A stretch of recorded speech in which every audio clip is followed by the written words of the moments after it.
So it's 8:12 now. I'm gonna give it a little bit, and then we'll start with the intro and get into it.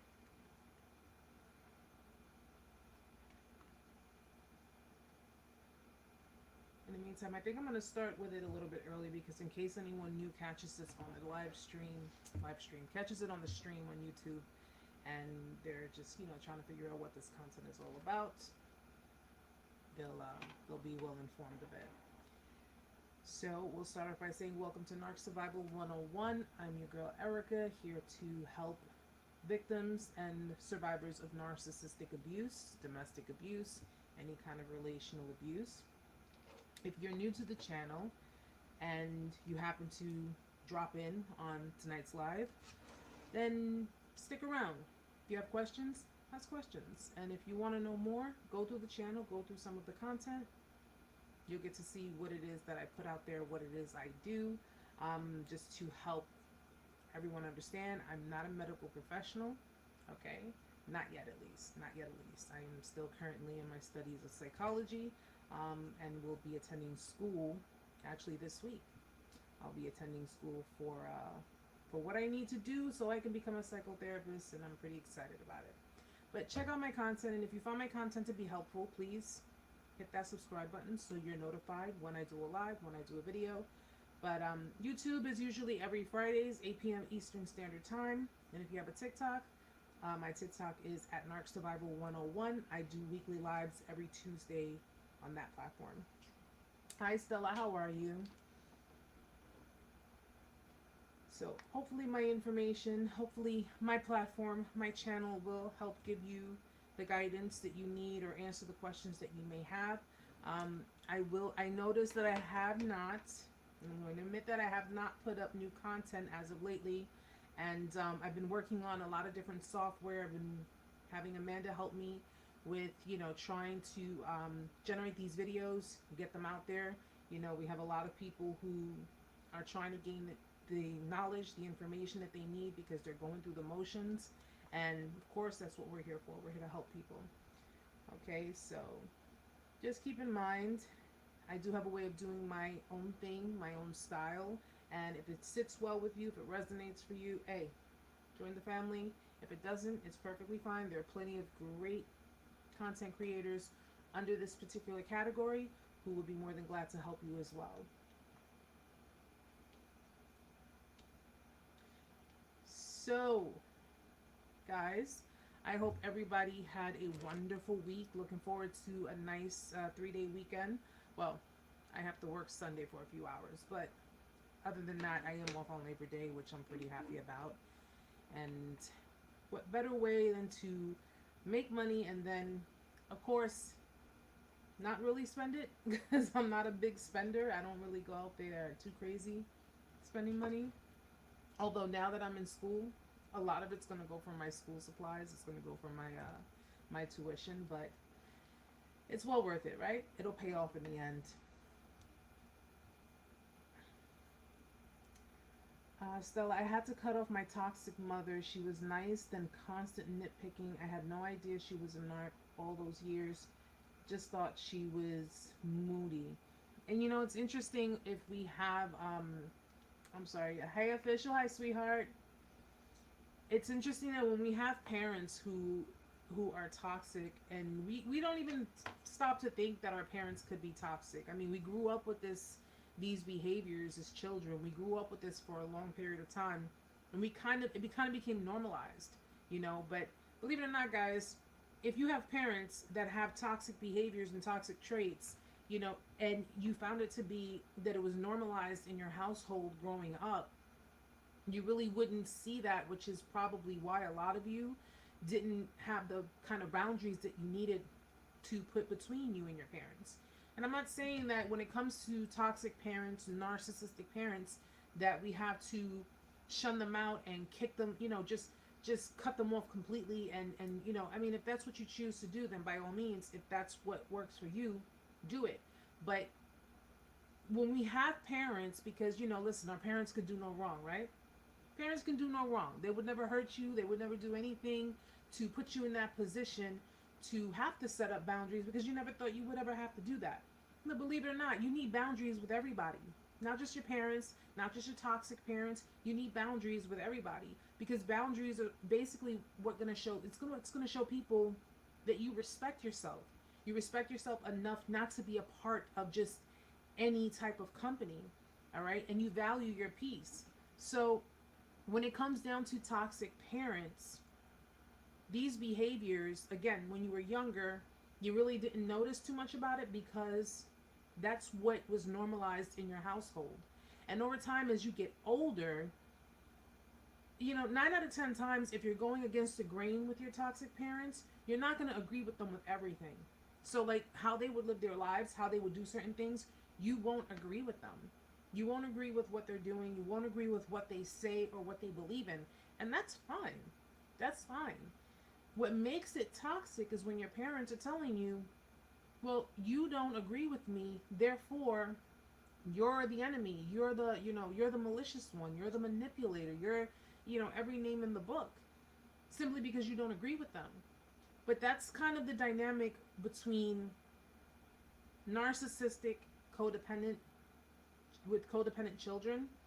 Now, you became codependent because these people, these parents, were your form of survival. As children, we can't fend for ourselves, and they know that. They know that we can't fend for ourselves. They know that we can't just get up and walk out and live a full life of autonomy and just be like, screwed, I'm gonna leave. Which is primarily why they take advantage of the situation. But when you get older, when you become an adult, you start to see things for what they really are. Then you basically call them out on their BS. And what ends up happening is, by you standing up for yourself and calling them out, they will eventually flip it around and play the victim. See, you have parents that are like big and bad, mean and tough, very, very vocal, very verbal. And, in most cases, they could be verbally abusive or emotionally and physically abusive just to, exert their authority. But as you get older and you start to see things for what it truly is, and you start to separate yourself from that situation, then they want to sit and play the victim. You're abandoning me, you're disrespecting me, you're not honoring me as your parent. But little did you know, in these types of situations, especially if you're dealing with a parent of narcissistic roots, forget the fact or the idea that they are a narcissist. If they have narcissistic roots, you tend to look back and say, wait a minute, but you were disrespecting me throughout my life. You were emotionally manipulating me. You were abusing me. And I hadn't realized that. As a child, children don't realize that. A child does not know that their parent is essentially abusing them. They are under the impression that, well, my parent is acting this way towards me because I'm a difficult child. I'm someone who's difficult. And that's simply because the parent has always projected that onto their child. Okay? So it's quite easy for us to internalize their projections as our own, simply because we don't know any better. Children don't know any better. And they know that. And it's because they know that they managed to get away with it for so many years. Hi, Kareem.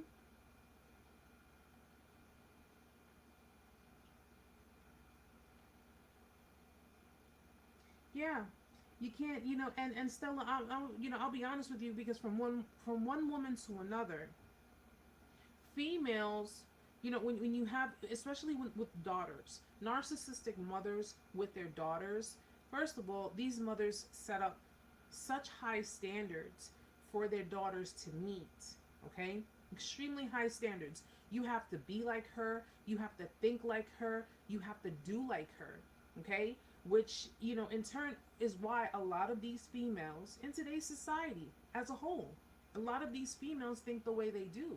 A lot of these females go out into the world with this mentality of, I deserve the best. I don't have to put forth any kind of effort because all should come to me. And that's simply because these types of idealistic thoughts, these behaviors that was projected onto them, is pretty much has taught them that I can go out there into the world and get what I want from whomever I want, and not have to put any work in, not have to, give any reason why. I could just say and do as I please, and because of the fact that I know that you crave me, you crave my attention, you crave, what it is that I have, all I need to do is just be present, just be there. And that's the common misconception in today's society. But when narcissistic mothers have daughters, they're either teaching their daughter to be codependent, or they're teaching their daughter to be narcissistic, okay? It's one or the other. It's one or the other. And the only reason a daughter would become codependent is because the daughter is pretty much internalizing the projections from the narcissistic mother, that those thoughts, those words that come out the mother's mouth are all their problem. Well, my mom feels this way about me. My mom tells me that I'm not good enough. My mom makes me feel, she shows me I'm not good enough, or I'll never become like her. I'll never be like her. It's so hard to live up to those standards. And quite frankly, these are idealistic standards, because she doesn't even believe that about herself. Narcissistic daughters will be completely just a mirror of their mother. If their mother is a narcissist, they will be a mirror. They will pretty much treat people the same fashion as their mother. Okay? But I'm pretty sure, Stella, you spent a lot of your life probably trying to prove things to her, consistently prove to her. And the only thing that you wanted in return as a result of that, the only thing you wanted in return was approval, acceptance. You wanted acknowledgement. You wanted her to see that, look, Mom, look at me. I'm a success. I managed to do things. But you know something? The only reason she's not giving you credit where it's due is because you managed to accomplish these things. You managed to achieve certain things, not in the same way that she would have gone about it. And quite frankly, it's because of the fact that she cannot claim credit for your life. She can't claim credit for how you became successful, how you managed to do things, living in this life. She can't take credit for it, so she's going to pretty much try to bash you. She's going to criticize you. She's going to make you feel like, oh, okay, anything you can do, they can do better.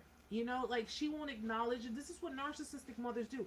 They won't acknowledge your achievements, but they will acknowledge someone else's achievements on the same level. So if you achieved, let's say you started your own business, and if you have a sister, let's say your sister started her own business, but your sister was more along the lines of being compliant with the narcissistic mother.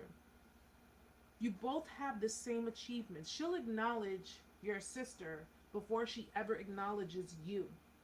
And that's simply because you did not acquire your mother. You didn't require your mother. You didn't require her opinion, her thoughts. You didn't require anything from her.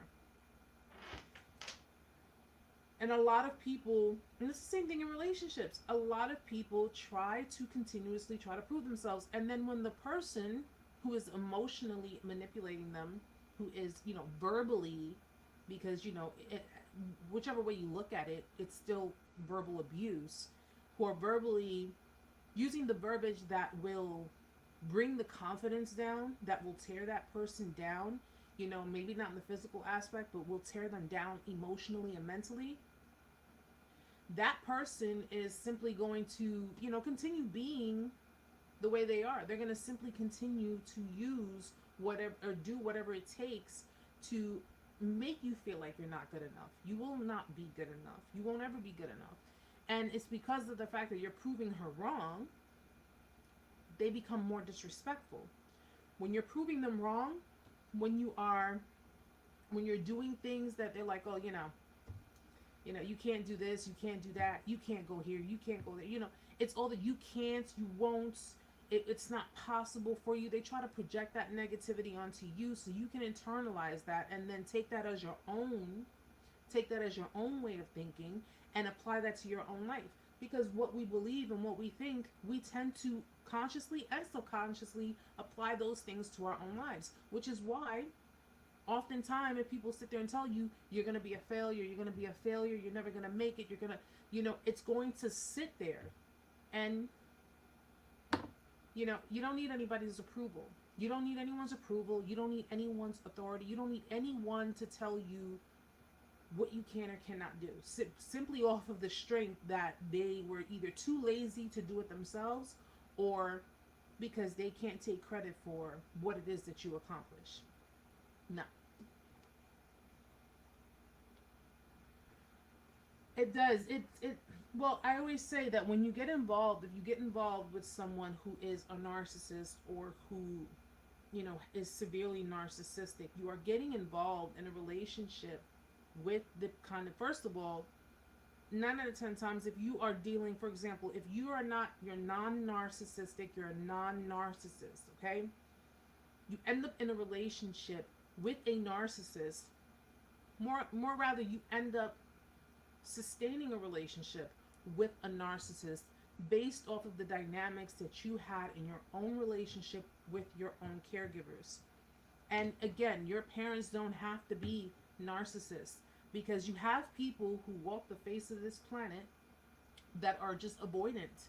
They're avoidant of emotions. They are emotionally unavailable. People who are emotionally unavailable, first of all, narcissists are emotionally unavailable people. But people who are emotionally unavailable are not necessarily narcissists. They're just people who've either gone through too much. They're people who just don't trust relationships and just decide that I'm not going to be emotionally available for anyone. Okay? I am one of those people. And I'm not afraid to admit that. I am one of those people. I am emotionally unavailable. I am emotionally unavailable to begin a relationship, to sustain one, and to pursue a future with one. I'm not available emotionally to have a relationship. But I'm not a narcissist. People, and especially victims of narcissistic abuse, a lot of victims of narcissistic abuse become emotionally unavailable because they do not want to repeat the same thing over and over again. And everyone has their own reasons for not wanting to be in a relationship with others. You have people who have severe trust issues. You have people who are suffering PTSD. They're afraid to be in a relationship. They just don't want to go through the motions or having to deal with it again. Completely understandable. Okay? But narcissists are emotionally unavailable people, and this is by default. This is by default. They have become emotionally unavailable simply because this has been ingrained and rooted in their life. So if their parents were emotionally unavailable or emotionally detached, okay, that they did not properly attach to their children, they're teaching their children how to be emotionally unavailable, emotionally detached, uninterested in being romantically involved, or should I say uninterested in having intimate relationships with other people. That right there is their top problem. They're unable to sustain relationships. This is why relationships, narcissists, people say all the time, well, listen, if these people are like this, then how do narcissists get into relationships? How do they sustain relationships? How do they manage to do all of these things? First and foremost, I can't say that a narcissist doesn't go out into the world, doesn't go into the world with motives and intentions. You have the gold digger types. You have the kinds of people who get involved solely for the purpose of sex, where they manipulate people because they just want sex, or they manipulate people because they just want money, or they manipulate people because they just want a place to stay. These are motive-driven people. But you got to remember, guys, that if a narcissist, their mentality is, if I believe it to be true, then it must be. Okay? That's how they think. If I believe it to be true, then it must be. And they won't back down from it. They won't back down from it. So the last relationship that they were dealing with, let's just say, for example, the last relationship they were dealing with, right? Now, if you notice narcissists, they overlap. They go from one relationship to the next, to the next, to the next. Okay? So while they're in the midst of discarding the last person, the ex, okay, and let's say you just happen to be in the path of that narcissist. They were in the midst of discarding this ex and they came across you. You guys met. You're someone new, which means that because their mind, they got like ADD, you know, or it's just like their attention span is very, very short. In the midst that they have come to the conclusion they're going to discard the last person. You come across their path, they meet you, they find you interesting, they find you attractive, they find you to be everything that they have been looking for, okay?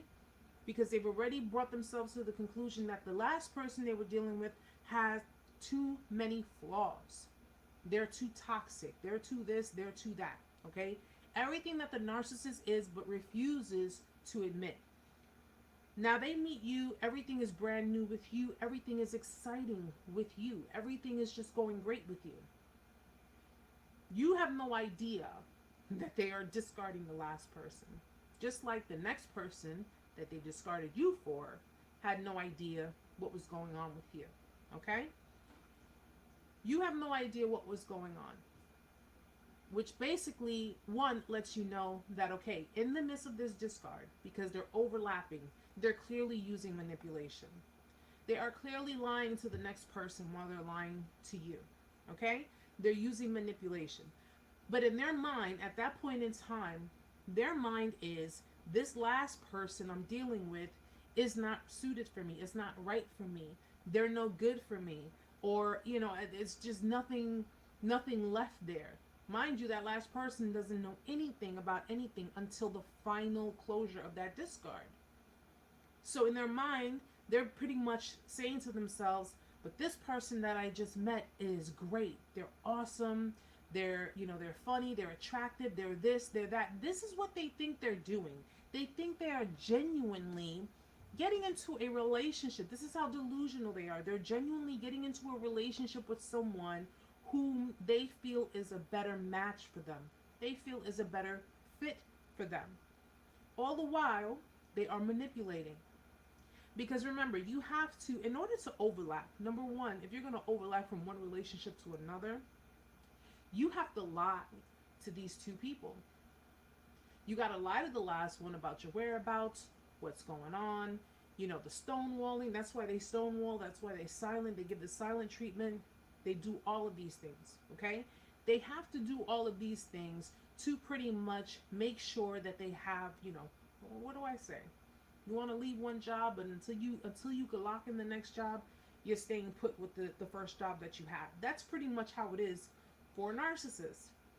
I'm not leaving this job yet until I know for sure that I have a position in this new one. But in the interim, they are manipulating. They are lying. Okay? They're gaslighting. They're stonewalling. They're pretty much giving you the runaround. They're giving you all of the good stuff because you're the new supply. And the last person, they're giving them the most harsh treatment. So that treatment that you went through with your narcissistic ex, that same treatment, that last person went through the same thing. The next person is going to go through the same thing. In their minds, everything is wrong with the partners. There's always something wrong with the partners. Everyone they come in contact with, there is an issue with them. But to put a mirror to them, there's nothing wrong with me. I'm not the one who's controlling. I'm not the one. Meantime, they know that they're lying to people. They know that they're manipulating people. So if you sit there and ask them, I think you owe me an explanation. What the hell is going on with this? I don't owe you anything. Their response more than likely would be, I'm a grown woman. I'm a grown man. I don't owe you anything. I was watching videos on YouTube. You know how these people do these reaction videos? And a couple of the content creators that were putting up these videos were putting up videos of people cheating on their spouses, on their girlfriends, on their boyfriends. And what I noticed was, for example, when a guy found out his girlfriend was cheating on him, okay? Found out what she was doing or what have you, saw her, texting another guy or talking to another guy, whatever. And you see how they respond, these these youngins, how they responded to the boyfriend who was clearly had every right to be upset. What are you doing? How could you do this? You know, get out of my house. Get out of my house. Completely deflecting. Deflecting. Okay? The person is asking them, why are you cheating? Why did you lie to me? Why did you do this? And because they're caught and they have no way out of it. They can't gaslight. They can't do, they do try to deflect, but they really can't. Okay? They can't worm their way out of that situation. So the one thing they do is they get defensive. They get extremely defensive. That person caught their girlfriend cheating on them. And because he demanded an explanation and he demanded, it's because since she was already found out, she figured, you know something, you already found me out. So me begging you is not going to work. Me asking you to stay is not going to work. Me telling you, what you want to hear is not going to work because you flat out, this is why they gaslight you. This is why they gaslight you. So you don't catch them. So you don't find out what it is they're doing. You don't find out who it is they're talking to. This is why they breadcrumb you. They stonewall you. They give you the silent treatment so you don't find out. Because if the day ever came that you saw with your own two eyes what this person was doing behind your back, if you saw with your own two eyes, okay, what they were saying, whether it be through text messages or if you hear it through audio recording, if you knew all of these things, you would be completely done with them. You would be completely done with them. This is why a lot of them, when they run the discard on you, or anyone for that matter, when they run the discard, they leave it open-ended. They don't give you closure. They leave it all open-ended. They're just like, listen, they give you phrases like, you never know what can happen. Oh, we just need some space and some time apart. Oh, it's just becoming becoming overwhelming. Listen, relationships, yes, they can become overwhelming. Friendships, same thing. Family, same thing. Okay? But if you can't work through your issues, then just go your separate ways. But see, the problem is that they have no intention on you going your own way. They have no intention. They want you to stay put. No, you stay here. I'm going to go over there, but you stay here. I'm going to go out there and do what I want to do, but you stay here. You stay put. So they want you to stay put in the same spot that they left you, confused, in pain, in the fog, not knowing what the hell to do with yourself. They want you to stay put while they're going out there and they're doing whatever they want to do. So when they're done playing around, playing the field, doing what they want, they come right back. They come right back as if they never left, as if nothing happened, okay? And because you're confused, you're in the fog, you've been so gaslit, you're still trying to figure out what in the world is going on. They walk back in like, oh, you silly boy or you silly girl, I love you. I just needed some time to myself, or I just needed to figure things out with my life. And it's always an excuse. Always an excuse. And then when you say, well, why did you act this way towards me? Why did you speak this way towards me? Why did you become so rude and disrespectful? Why did you become so hurtful? What are they going to tell you? They're going to tell you, well, because of the way you were acting. You were poking the bear. You were pushing my buttons. This is how they're going to respond to you. You were making me angry and you were pissing me off and I couldn't do it anymore. I couldn't take it anymore. That's why. No. No. Because if you had clarity, you would not be demanding answers. If you had clarity, and you would not be demanding to know what the hell is going on. You would have, made the decision. But because they know that, they're not going to give you clarity. And because you're confused and you are getting angry and you're becoming reactive, they then become even more reactive in showing their true nature. And that's where they become they become horrible. They become extremely horrible, very callous, very cold-hearted, very demeaning with their words, just beyond what you would have ever expected of these people. These people that once made you feel safe, these people that once made you feel good about the relationship, optimistic, made you feel good about just so many different things, were the same people who painted this picture for you, and then when everything was said and done, they just ripped it apart. Hi, Sergio. They just ripped it apart. And and then, listen, everybody's in their own different phases when it boils down to a discard. Everybody's in their own different stages when it comes to the grieving of everything. And I get it. I was there myself. A lot of people were there. But I'm going to tell you something. I'm going to say, I make it a habit of saying this because people really, really need to understand that you really need to cut ties with people like this. And I'm not just talking about a narcissist. I'm talking about extremely narcissistic people. And the majority of, because I hear it all the time, I see it all the time. Whenever someone does something wrong, oh, that person's a narcissist. Whenever someone cheats, that person's a narcissist. No, there's a difference between being a narcissist and being narcissistic. There is a big difference. Okay? Much like I always state, you have to always go with the studies and check with the statistics, because, if there's 7 billion people on this planet, and if only 4 or 5% of those people are deemed narcissists, chances are the majority of the rest of the people are simply narcissistic, where they're not diagnosed as a narcissist, but they have the characteristics, the traits of one. Because, narcissistic is derivative of narcissist. So the person may not be a narcissist, but they are displaying behaviors that a narcissist would also do. She tried to destroy me, she failed, and then she doesn't want to talk about it, like if nothing happened. I have a new picture tribute of my dog. He passed away last week. Oh, I'm sorry to hear that, sweetheart. But they are very, they're very passive in that if they do something wrong, you're being stuck on it. Why are you stuck on it? Why are you still thinking about it? Well, that happened like 5 years ago. Why are you still holding on to that? And they will use that. They will reverse it and use it to make you out to be a bitter person, to make you out to be, someone who's just filled with resentment, someone who's just can't get over things. You can't get over it. It happened. Okay, I make mistakes. Or, listen, they may even try to throw things at you. They may try to say, well, you act like you're perfect. You act like you're an angel. What about the things that you did? Then they'll sit there and throw things that you've done.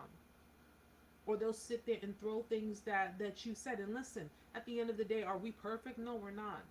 We're not. Just because we're not narcissists doesn't mean that we're perfect, because we're not. But if someone says, well, I forgive you for something, if you make a mistake, if you say something, maybe you had a bitter tongue at a heated moment, whatever the case may be. If you apologize and that person accepts, that's it. There's no going back to that. There is no going back to that. You can't throw that in someone's face. But leave it up to them. Leave it up to them. They will throw it up in your face.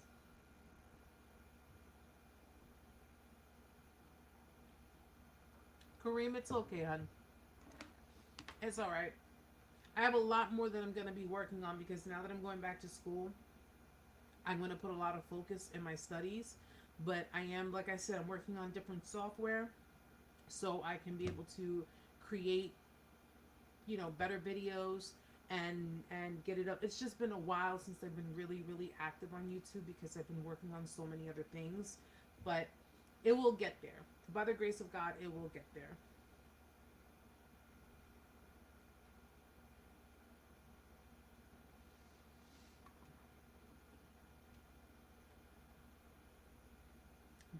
But yeah, guys, this is what dealing with it is. And for anyone who, catches this on the stream, anyone who, is wondering what they should do, leave. Just leave it alone. Go away from these people, because these people they don't mean you well. They do not mean you well. They are not well. And if they're not well, they do not mean other people well. A narcissist is simply someone who wants the benefits of a relationship but does not want to do the work, does not want to put in the work, does not want to sustain the commitment. They don't want the responsibilities.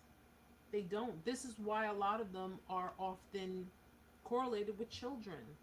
Because at a certain age, when they reached a certain age of their life before, the person, the selfish narcissistic person took over their personality, they were very young. They were very young when all of this happened. So they're pretty much stunted from the age that all of this transpired up to this very point. You could be dealing with someone who's an adult. You can be dealing with someone who is 50 years old, but their behaviors are that of an adolescent.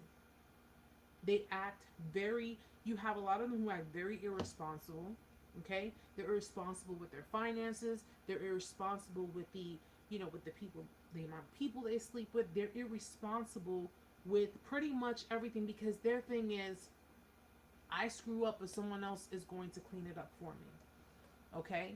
Someone else is going to clean it up for me. Or if this doesn't work out, then I'll just convince everyone that this didn't work out because it was someone else's fault. But they won't sit and take accountability for their own actions. You can ask them, why did you do this and why did you do that? And I'm going to tell you something.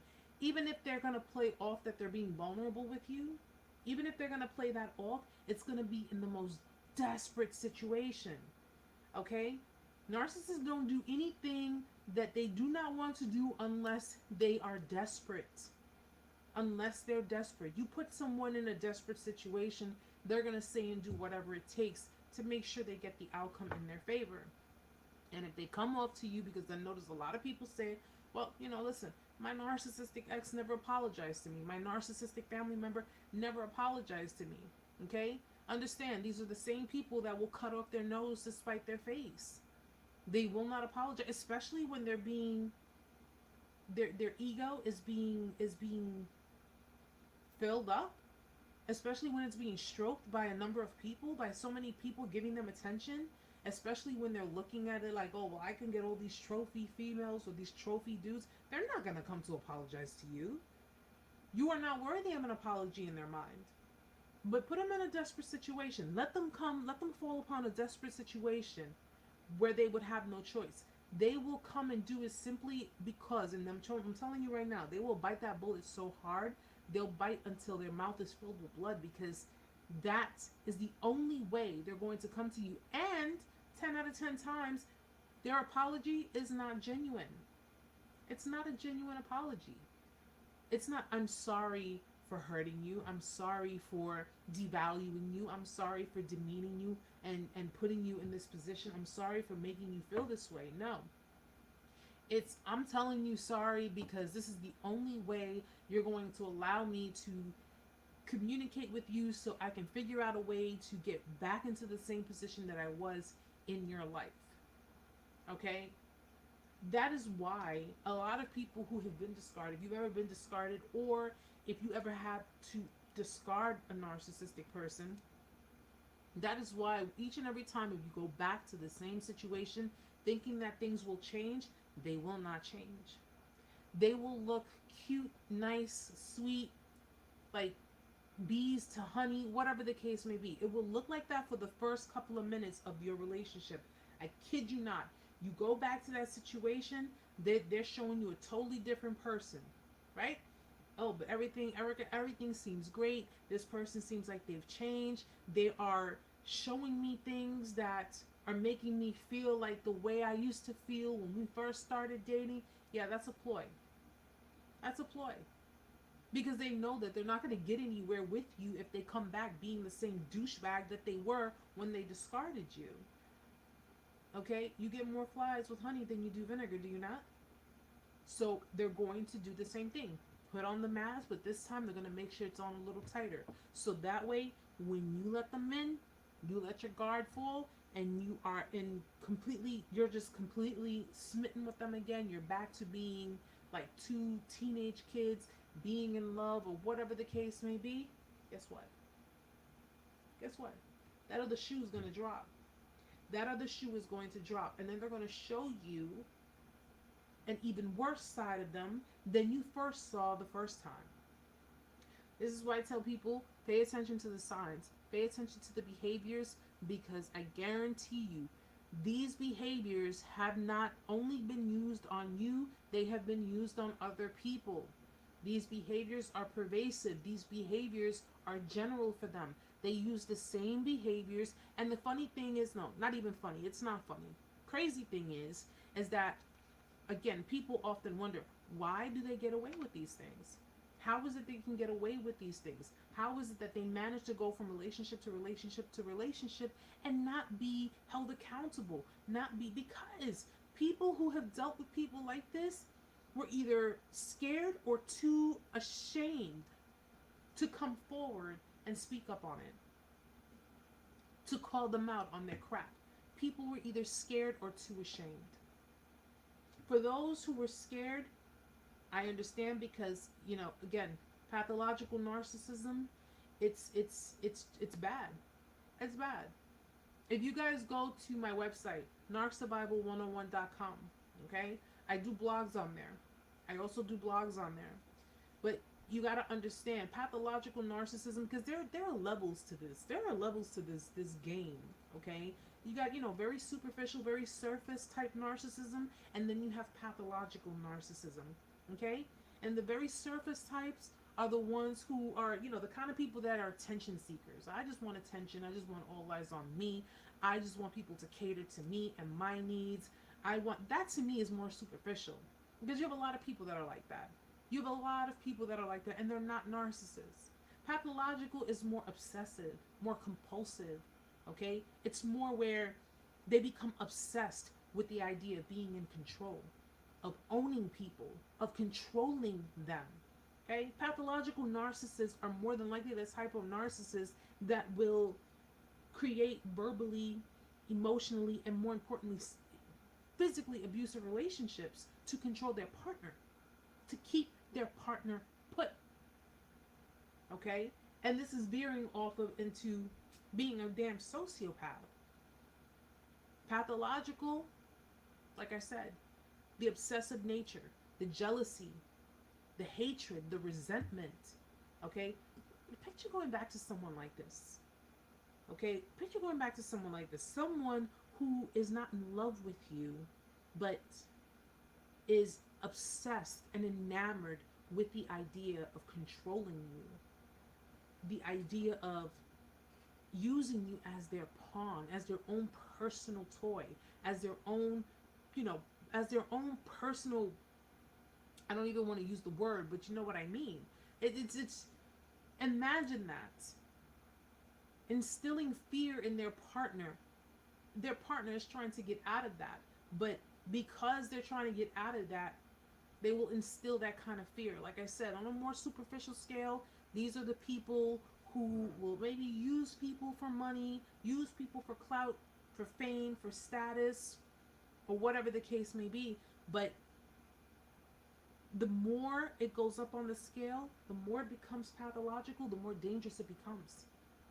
Narcissism can become very dangerous, especially if you're dealing with someone who feels like you're being a threat to them, or if they feel like other people are being a threat to them, their status, their position.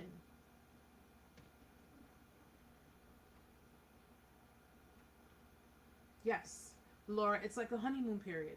That's usually what it is. That's what the love bombing is. The love bombing is the honeymoon. When you guys get into relationships with people, everybody goes through the honeymoon phase, right? You go through the honeymoon phase, which is normal with any kind of standard relationship. Then you become complacent with one another, become comfortable with one another. You start to do things that you didn't think you would do, or that you didn't do during the honeymoon stage. But in this type of relationship, in this type of dynamic, when the honeymoon is over, the devaluation starts. In other relationships, it just becomes a place of complacency, where the relationship is just, it has its ins and outs, it has its problems, but it's not like the kind of relationship you will have with someone who has a personality disorder. That's not the kind of relationship you would be dealing with in a regular type of, or what's considered normal type of relationship. relationships with problems and relationships with dysfunctions are two different things. Those are two different things. We all face problems in our lives, whether we were with anyone or not. But when you have a relationship that is deeply enrooted with dysfunctions, no. No. Okay? In your relationship and dealing with a narcissist, people can sit there and be like, oh, listen. People can be like, oh, you act like everybody's, supposed to be perfect, or, relationships are not perfect. You're absolutely right. They're not perfect. But I'm going to tell you something. In a relationship with someone who devalues their partner, that's not normal. Where just a minute ago, you were just making me feel good about myself and making me feel good about this relationship, putting me on cloud 9, putting us on cloud 9, and now you're devaluing me, and then you're going back and forth, where now you're hot and cold, where one minute you're devaluing me, you're making me feel like I'm small, and then the next minute you're all up on me, kissing me, loving me, then you're devaluing me again, or you're undermining my confidence, or you're trying to make me feel like I'm not worthy, I'm not valuable. And of course, this is all an attempt to break you down. When they devalue you and they love bomb you, and they devalue you and they love bomb you, and devaluing you guys, I'm not, listen, let's get this clear for anybody who's not really fully understanding of what devaluing means. Devaluing you does not necessarily mean verbally putting you down, or calling you names, or making you feel like, like just trying to like really hit you below the belt with words. That's not what devaluation is. Okay? Disrespecting you by actions, that is devaluation. Okay? Undermining your confidence, reducing your self-esteem, or attempting to attack your self-esteem, that is devaluation. It's not just calling you names or telling you you're not good at anything, or no, it's not all that. And people tend to think that, well, how did this person devalue you? I mean, did they call you fat? Did they call you ugly? Did they tell you that, you were no good in bed, or this and that? Stay away from small-minded people. Stay away from small-minded people who really can't understand what it is that you have gone through in your relationship. Devaluing you can be insulting your intelligence. They've demoted you within your relationship. That is devaluation. Not being respectful towards what you believe and the things that you have, the things that or the goals that you're trying to achieve. Trying to steer you away from your goals, be a distraction, or just keep you away from succeeding so they can isolate you and just keep you in that little bubble. That is a form of devaluation. It's not always about cheating. It's not always about going out there and just, we're just disrespecting you, although that is part of it. But there are so many other ways they can devalue you, and oftentimes, because we're looking for certain things to correlate it with that significant word, it's like, okay, well, maybe this person didn't devalue me. And you start to reason with the abuse. You start to reason with the nature of these people.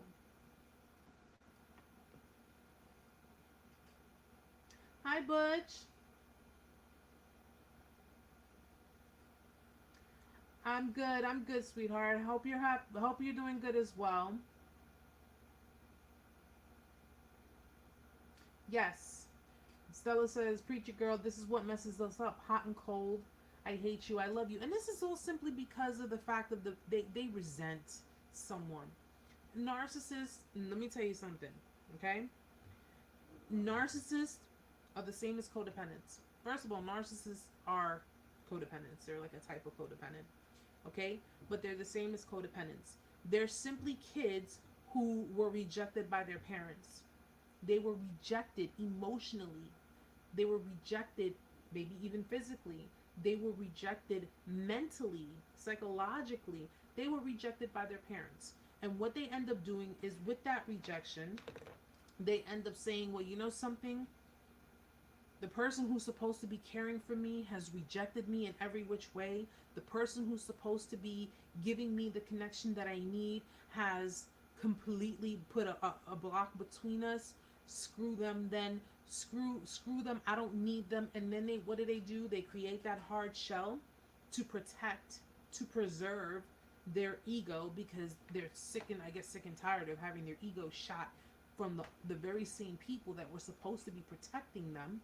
They got sick and tired of getting their ego shot down, so what do? They take it out on everybody else. So when you reject them, that's why they get disgusting with you. When you reject them, that's why they try to shame you. They try to harm you, because rejecting them is triggering them. You're bringing them right back to the same place where they felt when they were younger, when they felt rejected by those same people who were supposed to be tending to their needs. This is why they get nasty with you. This is why they get all crazy, or they try to do things so vindictively. Like, they are so vindictive in their nature. They will do any and everything to try to make your life a living hell because you, in fact, rejected them. They're taking out on you the resentment they feel towards the parent or the parents who were supposed to show them, who was supposed to be there for them, who was supposed to guide them, who was supposed to support them. They're taking it out on the people in their relationships. And any of you who have dealt with a narcissist, any of you who've dealt with someone remotely narcissistic, okay? Because you don't get that way just by popping out the and you're just a narcissist. It doesn't work that way. You get that way because that's ingrained behavior. That is something that they have learned over time as children, into their adolescence, into their adulthood. Okay? They're taking it out on you. So if your man or your ex-man is coming at you, or coming at any kind of female, like they have no damn common sense, it's more than likely because they resent their mother. It's more than likely because they resent their mother, and whether their mother was a narcissist or their mother was an enabler, okay? Because I'm going to tell you something. One thing I've learned is this much. How do you carry respect for someone who enables abuse? How do you carry, listen to me carefully, how do you carry respect for someone who enables abuse? This is why, when you were in the relationship with a narcissist, okay, they knew that they were abusing you. But they did not respect you because you kept enabling the abuse. Never mind the fact that, oh, well, you know, anybody could tell me, Erica, well, you know what? If that was the case, then why didn't they leave? They didn't leave because they could still get away with it. They resented you because you were enabling the abuse. I don't know. Maybe you know, essentially you were like a replica of their mother who was, you know, enabling the abusive father in their life. And the minute they saw that you were enabling that, they went right back to their childhood, to where their mother was when she was enabling the father's abusive behaviors, and they became disgusted. They resented you because you enabled the abuse. All right? And it had nothing to do with, don't sit there and say, well, you know, I don't know, because this person stayed with me 5 years. Listen, let's be honest. If you were an abuser, you knew you can get what you want, you knew that you could use that person, would you leave too? Would you leave? We're going to be realistic on it. An abuser is not going to leave someone or a situation where they know that they can still get what they want out of you. Yeah, I resent you. Yeah, I see you as being weak. Yeah, you don't have a backbone. Yeah, I believe all these things. But guess what? I'm still going to stay around because you're still giving me what I want. And we as humans, what's the one thing we've learned as being human? We want more for less. Okay? We want more. I heard someone use this analogy. You go to a car lot, you want to get the nicest car that you can get, but for less. That's common with everyone. That's exactly how a narcissist is. That's how they are. And the minute they see that you are willing to bend over backwards for them, the minute they see that you are willing to change for them, you're willing to, you know, adapt, you're willing to conform, you're willing to be what they want you to be, because in your relationship they were sitting there convincing you that you were never enough anyway, they will not leave until they're ready to leave. That's the reality of it. That is the truth of it. They will not leave because they were not ready to leave. But now when they see that they can no longer take from you because they have broken you down so badly that you look like this utter pathetic little speck of nothing to them. My job is done here. I'm moving on to the next. And that low self-esteem, listen, maybe you didn't have extremely high self-esteem, but you had a little something. And throughout your relationship, when they tore down your self-esteem and they made it lower and lower and lower, you got to the point that you couldn't even fight anymore. You couldn't even, you just, you know what? You just threw your hands up and you were like, and they kept going for the punches. They kept going. They kept undercutting you. They kept undermining you. They kept criticizing you. They kept making you feel less and less significant. They kept making you feel less important. They kept invalidating your feelings. Every time you tried to communicate with them, they just became extremely defensive and pushed you in the corner to either you're going to fight or go to flight. Because at the end of the day, they have already shown you, fighting with me, you're not going to win. You're not going to win. So what did you do? You no longer fought. You surrendered. You surrendered. And it's amazing, they go through all this subterfuge because that's exactly what they do to gain something in their favor. And then at the end of the day, don't even have the decency, but then again, people like this never walk with decency, don't even have the decency to give you closure or clarity or anything like that.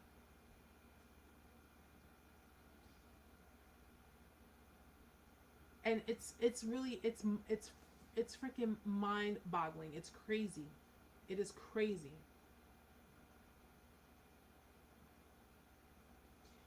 Sergio says, damn, I remember when she discarded me, she told me some really hurtful words. I was like, who is this person? I was shocked because the person you fell in love with, the person you were dealing with, the person any of you were dealing with was not the person they truly are.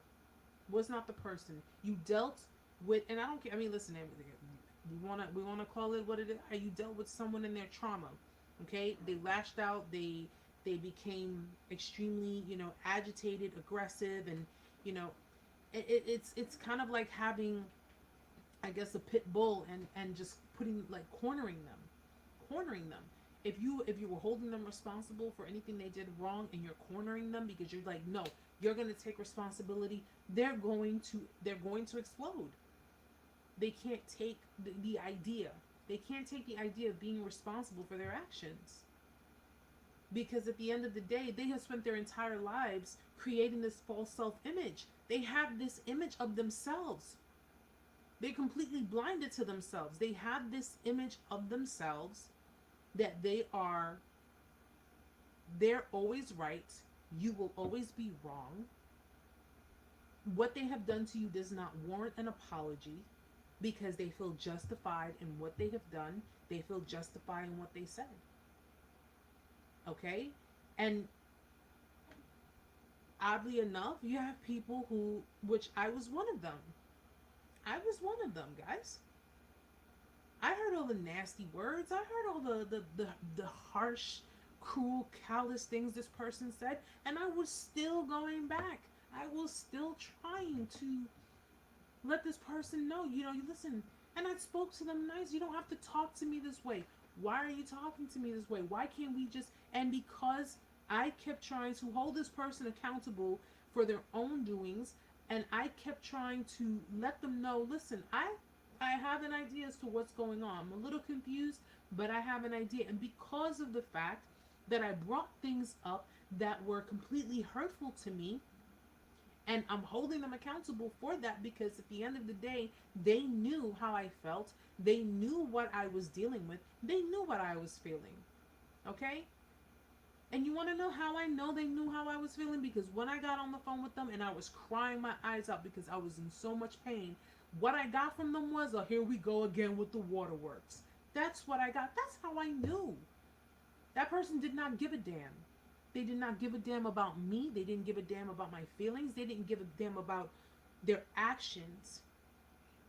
Their actions. They were sitting there trying to play it off like, what am I doing? Well, what am I doing? Well, what am I? You know what you're doing.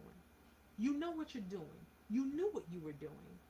And the simple fact that you're doing it so covertly, the simple fact that you're doing it so, is what really, it's what really pissed me off. But they know what they're doing. Okay? They are completely aware of what they do. When someone lies to you, they are aware. Okay? They are aware. Call them on the phone. Where are you at? I'm at point B. When reality is they're at point A. They know what they're doing. And the mere fact that they would say these hurtful, horrible, mean things. Sky, why do narcissists say they love you when they actually don't? Because they have to tell you what you want to hear, or what they think you want to hear. Okay? It's like a gold digger, right? A gold digger is gonna tell her sugar daddy or whoever, or his, it could be a guy too, guys. They're gonna tell them, I love you. They're gonna tell them, I love you, yes, I want to have a family with you. They're going to future fake. They're going to do all these things. They're going to make the person feel good simply because they have a motive. It's simply because they have a motive. Their motive is get in, get what I can, and then get out. This is why a lot of narcissists, believe it or not, a lot of narcissists, they actually like being the other woman or the other man. They actually like that. Because they're in a position to not only have their cake and eat it too, but they can do it with several different people. If they're dealing with someone who's already in a relationship with other people, they don't have to have the responsibilities of a relationship, but they get the benefits. They get the perks. So if you notice how these people cheat on their spouses, or they cheat on their, on their significant other, they cheat on them with someone else, and they're, paying that other person's bills, or they're, buying stuff for them, taking money out of their own bank account or out of their own, out of their own home to give to that person, and all that person has to do is show up. This is why a lot of them have no quarrels, no issues being the mistress or the other guy. No issue whatsoever.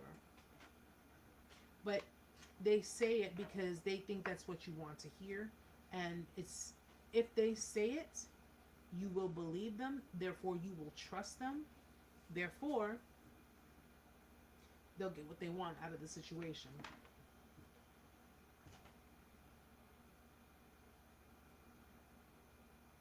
That's why at the end, they don't appreciate everything you did for them. No. Because then, listen, you have some of the kind of narcissists that are pretty much overt. I want this, I want that. Can you get me this? Can you get me that? Can you buy me these things or whatever? And then you have the covert ones. And oftentimes, they won't tell you directly that that's what they want. What they'll tell you is through their actions. They'll show you, well, like, I really, really want this. Okay? And they'll kind of like throw indirects or what have you. Oftentimes, and this is not to be limited because, again, they can ask you flat out, but oftentimes they feel if they give you indirects or whatever, then you can't throw it in their face because they never really asked you to do it. I never asked you, because that'll be their response. You can sit there and say, well, what about all these things that I did for you and all of that? I never asked you. I never asked you. You got these things on your own. I never asked you to get me these things. Or if you do say something about it, Oh, so you gonna throw all this in my face now? See, this is why I don't. This is why we can't be together, because this is how you are. You're just gonna throw everything you got me in my face, or everything you ever did in my face. And amazingly enough, if it were the other way around, they would be more than glad to throw it in your face, because they make sure that when they do good deeds for you, when they do good deeds for other people, that it's seen. It's seen and it's acknowledged. So that way people can see it as, oh, that person really loves you.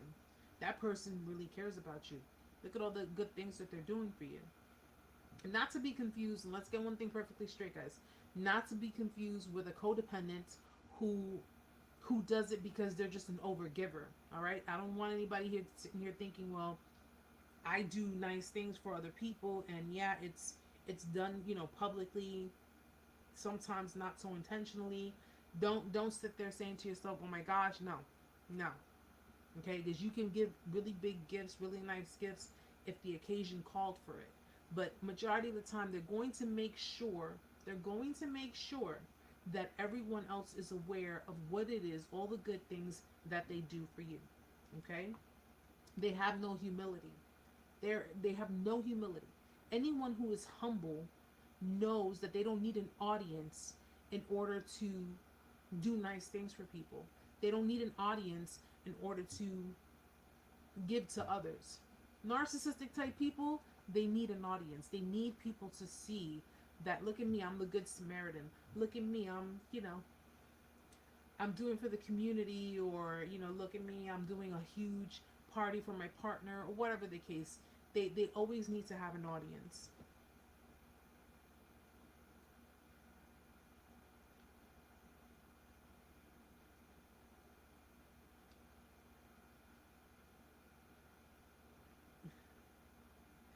Butch says, how come when you say it, it's like educated analysis, more or less? And when I say it, everybody calls me cheap. No, I think it's because I've just been doing it for a long time. The one thing I have to work on is my intro. That's the one thing I really need to work on. I'm still, after all these years, I still don't know how to do a proper intro. But you're good, Butch. You're good. She called me crocodile tears. I was devastated. Yeah, yeah. The crocodile tears, and the tears that come from them are not because of them hurting you, not because they hurt you, not because they deceived you, not because they, manipulated you. No. It's simply because either A, they got caught and now they are crying because they're going to lose all of their benefits. They're going to lose all of their supply. Excuse me, all of their supply. Or B, you're bringing them back, you're chastising them, you are bringing them back to a place that they do not want to be, which is 9 out of 10 times they're being brought back to a memory of criticism and shame and chastisement from probably their parents. Okay, let me tell you something, guys. It's not hard. It's really not hard to hurt a narcissist's ego. It really isn't hard to hurt it at all. But everybody has to understand that you have to be very careful with that. You have to be extremely careful with that.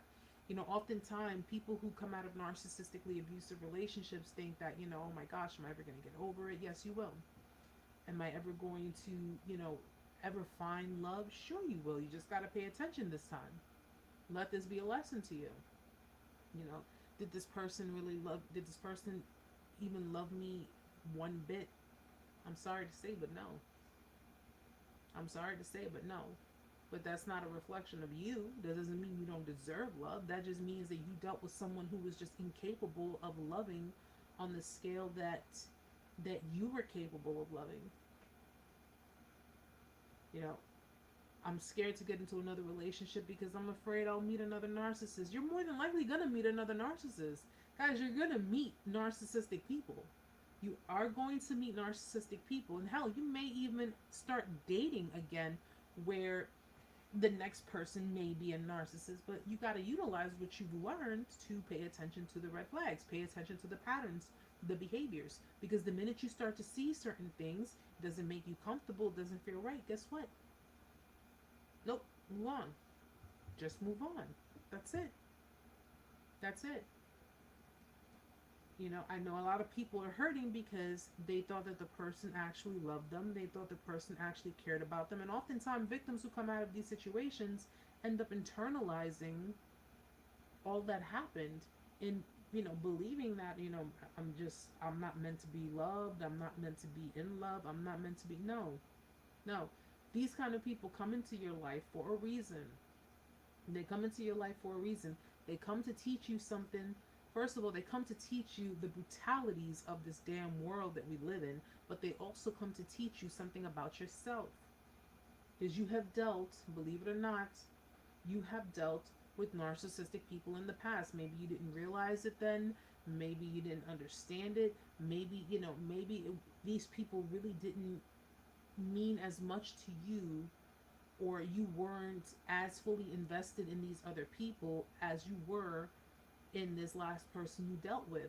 But because of that, there are traumas that you have to take care of yourself. There are issues that you have within yourself that you have to clear out, you have to deal with. Because I guarantee you, if you do trauma healing, and you do the inner work, you're going to come across people, yes, narcissistic people, yes, sociopathic, psychopathic, bipolar, borderline, antisocial, schizoid, schizophrenic, what have you.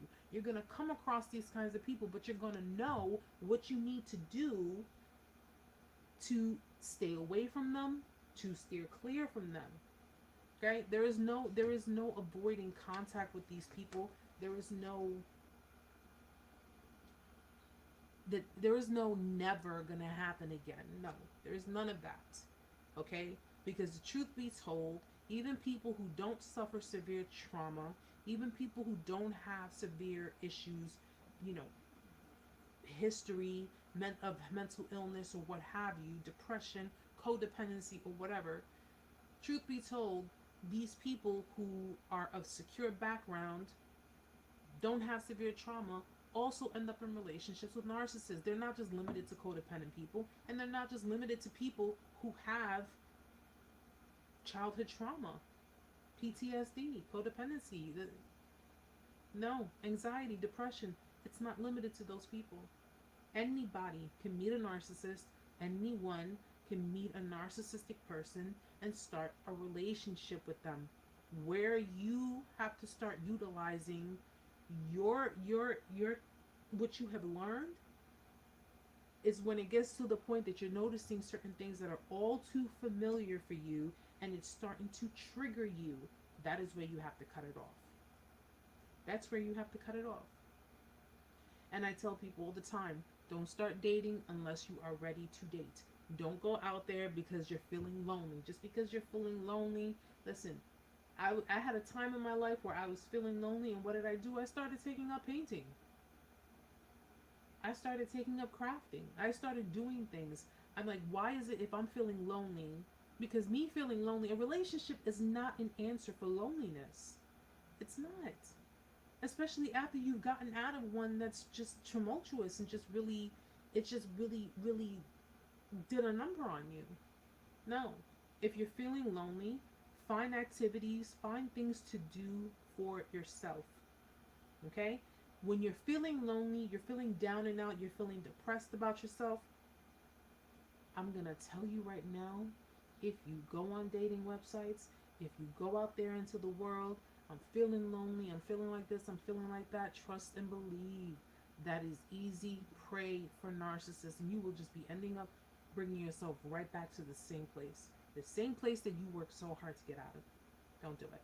Don't do it. I trust me. Trust in what I say, guys. Okay? That relationship that I was in was my last relationship. That was my last relationship, which was about 4 years ago. Okay? I decided to do healing. I decided to do trauma healing. I decided to do the inner work. I decided to, there were times I felt lonely. Guess what? I just found something to do with myself, for myself. As a part of me learning how to overcome my codependency, I had to learn that there are going to be times where you get lonely, but A relationship is not an answer for loneliness. It's not. Sometimes you have to be by yourself. You have to be with yourself, by yourself. And that's exactly what I did. And now I'm taking on even more, to the point that I am not emotionally available. I just don't want to be in a relationship. But just remember that. If you're feeling like you're being, you feel the loneliness kicking in, hey, it happens. It does. But that'll pass. That will pass.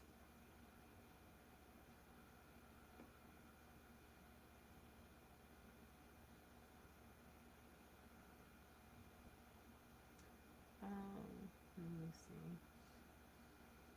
I get it, Sky. I get it, and it's understandable. It's understandable, and this is why it's important that before you get involved with anyone, you remember, don't do anything that you don't feel comfortable doing if you don't feel like you can trust yourself in situations or the other person, because often you don't want to come across someone who genuinely wants to love you, and then you end up projecting onto them. You you end up projecting onto them, and it's coming from a place of fear, and you end up hurting someone that really had nothing but the best intentions for you. Okay, this is about weeding through the world full of,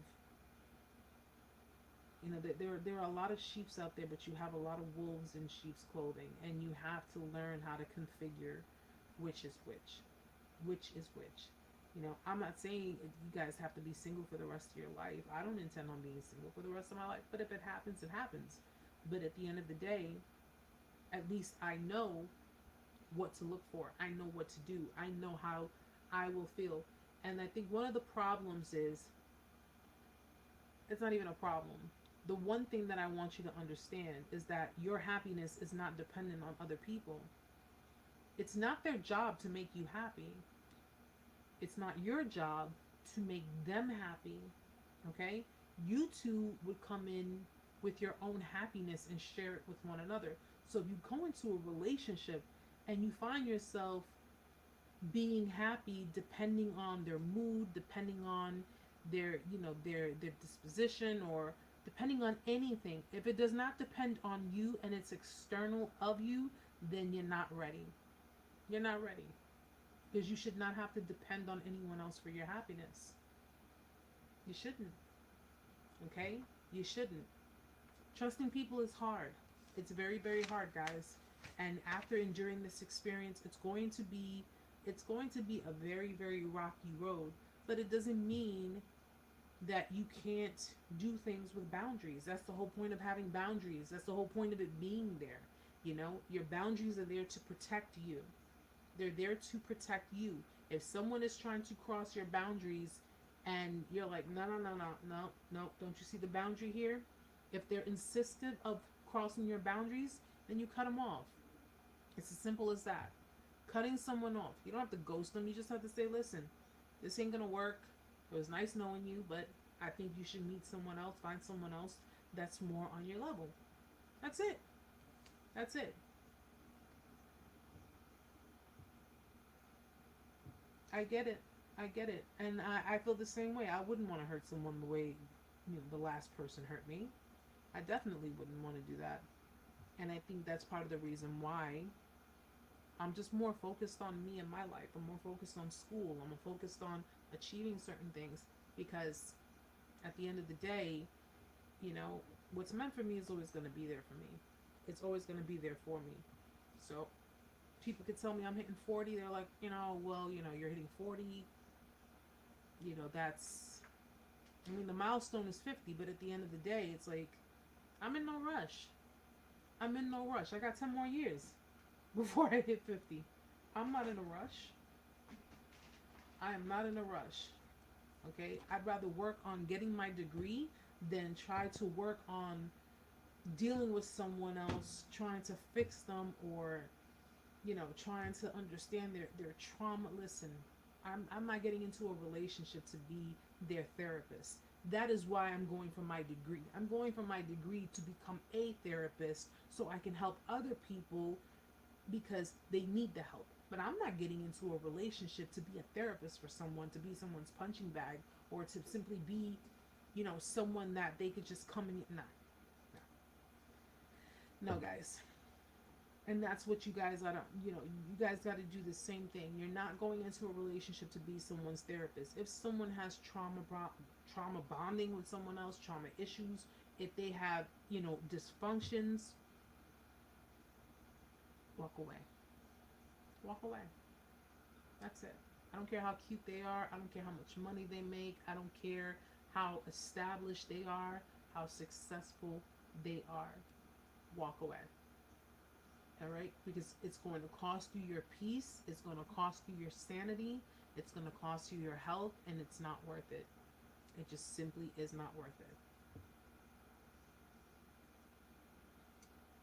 Thank you, official. I want him to feel how I feel. I know that's not right, but isn't fair. He gets to hurt me, then walk away like I'm trash. Me and Amanda were having this conversation. I want to explain something. It's not fair, but this is the way of the world. It is not fair, but this is the way of the world.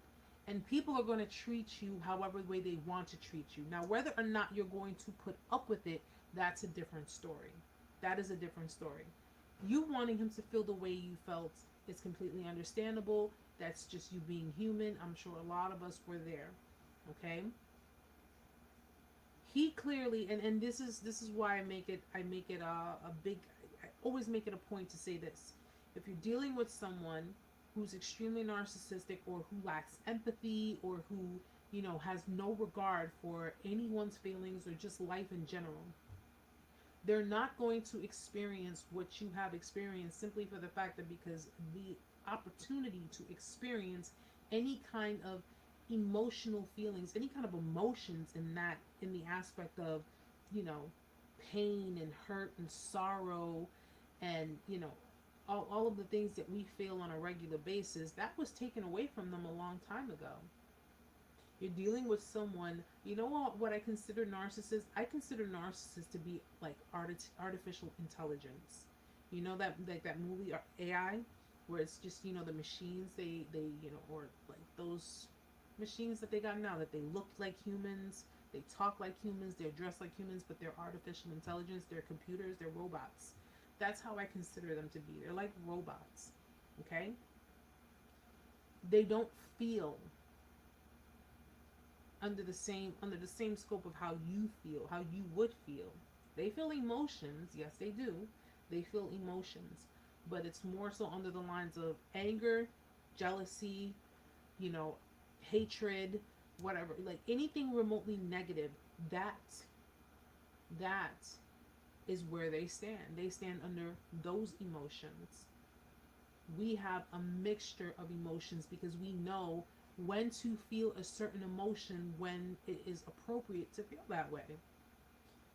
So it's understandable that you would want him to feel this way, but he's not going to. Not in that aspect. And it's understandable that you would want him to kind of go through what you had went through. And chances are, listen, these people do what they do, but they always, everyone has to pay the Pied Piper, okay? Not damn near one of us will ever go into this world, walk around without facing any form of karma. We all reap what we sow in this life. Whether you're good, whether you're evil, what have you, we all reap what we sow in this life.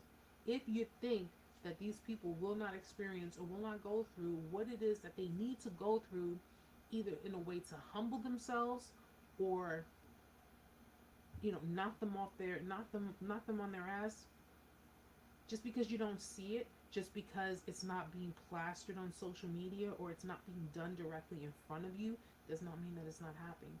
It's not happening. I've told you guys before, they're about image.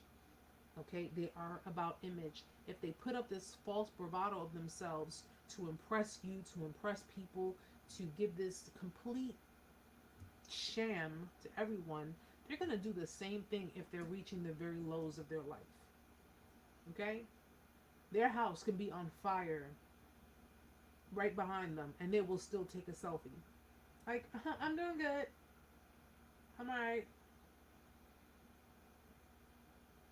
they're not gonna, they're not going to show you, they're not going to tell you, they're not going to give you any kind of idea of what it is that they are going through, what they are enduring. And the kind of karma that a lot of them will go through will be the kind of karma that hits them in the superficial core of their belly, the materialistic core of their belly. Okay? So just, believe, we have all done some things in our lives, and we have all paid for those things.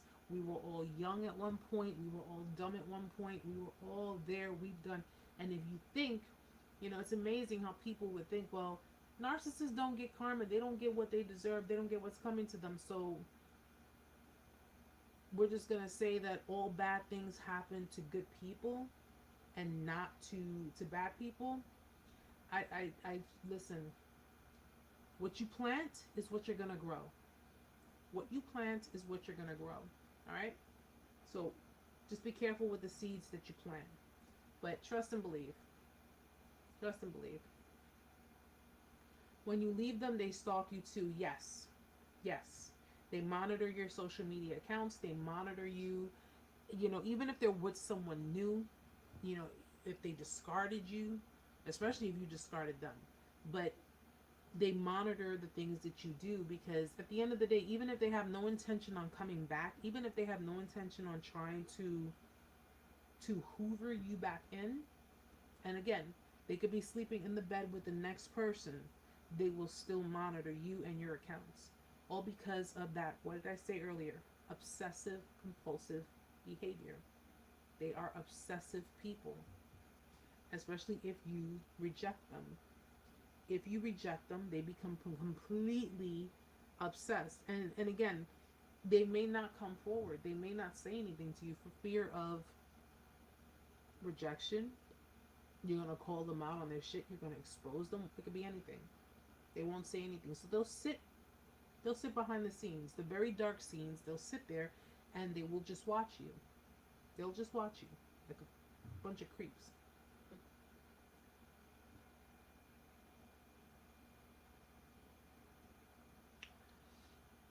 And Stella, I'm glad you're part of the family. I'm glad that you guys have all come this far with yourselves, especially people who started with the channel. I'm just so glad that you all have really been doing the inner work, really have been doing what you're supposed to do to help you, move forward and really, utilize what you've learned to help you discern better in the future. So you should definitely be very proud of yourselves. I know I am. I know I am. And I am so appreciative of the support, that you guys have shown me throughout the years, and just as a family. Thank you so much, because I started off with, I remember how Amanda was telling me how I first started. When I first started doing the lives, I was nervous. I didn't know what I was doing. I didn't know anything. And now, I'm definitely working hard to bring up the channel more and produce more content, and really use what I'll be, learning in school as well. Really use that to help move things further along, and really help, people gain the more official clarity that they would need, because the way people have these people have discarded, it's just, you deserve better. You deserve more than that.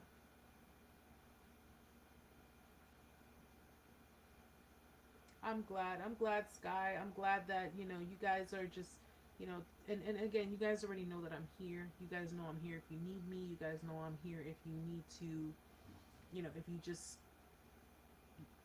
need someone to talk to. I mean, I postponed the one-on-ones, guys. I did postpone the one-on-ones because now that I'm starting school, I just got my schedule, so I have to, utilize time to do my studies. But I am available through email. I am available on, you can still send me messages through my email. You can send me messages on the Instagram, or, but if you haven't already, definitely check out the website, narcsurvival101.com. Once you sign up for it, you will be notified of pretty much everything. You'll be notified of giveaways. You'll be notified of the blogs. You'll be notified of any upcoming events or any new updates. You'll always be notified. So definitely sign up for it. And I'll definitely, Sky, once I get everything sorted out with my schedule, I'll let you know. Um, but in the meantime, you know, like I said, you guys can catch me on the email, okay? And if I'm not here on Fridays, I'm on TikTok. On Tuesdays, which is, my handle is at Narc Survival 101. You can catch me on there on Tuesdays at 8 p.m. Eastern Standard Time. And I do giveaways, guys. I do giveaways, okay? I've been doing art giveaways. Is Butch still here? Is he? I don't know. I don't know. Maybe Butch should probably left. But if you look behind me, guys, this is just a string of the things that I do. I do art giveaways. I find art to be therapeutic for me. Painting is a form of therapy for me. I already actually have a few winners for some of the paintings on the back, but I have a lot more that I'm going to be working on. So, you know, if you're interested in joining the giveaways as well, then definitely sign up. Sign up at the website, narcsurvival101.com, and that way you're notified when the next giveaway comes up. So I can enter you in, and hopefully you can win some pieces. These are pieces that I make that come from me. It comes from the heart. It comes, you know, it just comes made with love. That's just, you know, I put my good vibes, my good energy onto it. So if you're interested in it, of course, I'm not a professional painter, but, you know, I do pretty good. I do a little something, something. So, definitely let me know. Oh, well, official, since you said that, how can I deny? How can I deny? I'll work on something. Because I want everybody to win. I want everybody to win. I still have an art piece that I did announce the winner for last week, but if that person doesn't claim by tomorrow, then I'm gonna reshuffle everybody and pick a new winner. All right, but I'll definitely work on something for especially my, you know, mi familia. Like, you guys have really been here for me, so I will definitely do something nice for you guys. All right, guys. So, my lovely people, wine is starting to kick in a little bit. I notice my eyes getting a little droopy. You're not even halfway. I'm not even halfway, guys, but I'm gonna finish this because I got a nice little weekend coming up. But guys, thank you so much, so very much for being here with me tonight. Thank you for bearing with me. Thank you for just showing love and support. And anyone who's new to the channel, you know, hopefully you got something out of this live. But if you didn't, there are plenty more that are posted on the platform, on the channel. So go through any one of them. And if you have any questions, you can always reach out to me, narcsurvival101@gmail.com. I hope my audio good? No, perfect. So my audio was good. And we're going to definitely be doing new things with this channel, guys. We are working on it. We're doing new things with this channel. I got my techie over here. She knows all this stuff with computers. We're going to have nice professional outlays and things like that. So we're going to definitely do this up. So my beautiful people, have a beautiful, wonderful Labor Day weekend. If you're going to drink, don't drive. If you're going to drive, don't drink. And if you're going to barbecue, send some food my way, okay? Send some food my way. I love food. I love to eat. I'll come pick it up. Well, if you live in the New York area, of course, but I love to eat, so especially barbecue food. I haven't had it in a long time. Thank you so much, Stella, Sergio. Oh, thank you, Sergio. Yeah, well, you know, some of it is actually my tan. Some of it is my tan because I stand under the sun, especially when I'm waiting for those damn buses for long periods of time. That New York heat, man. Waiting for a bus, my skin. But thank you, honey. And Sky, I will definitely stay in touch. Awesome, awesome. Good luck with that, and let me know how that goes. So again, guys, thank you so much for being here tonight. Thank you so much for, you know, just blessing me with your company. And I hope to see you guys next week. I start school on Thursday, so wish me luck. But if you want to join my TikTok live on Tuesday, I will be there 8 p.m. Eastern Standard Time at Narc Survival 101. So if you guys want to, you know, bring it over there, I'll be there. All right, guys. Have a beautiful night. Have a wonderful weekend. Love you all. Love, peace, blessings, God's protection, all that good stuff. You guys already know how it goes. I'll see you guys next week. Same place, same time. Good night, guys.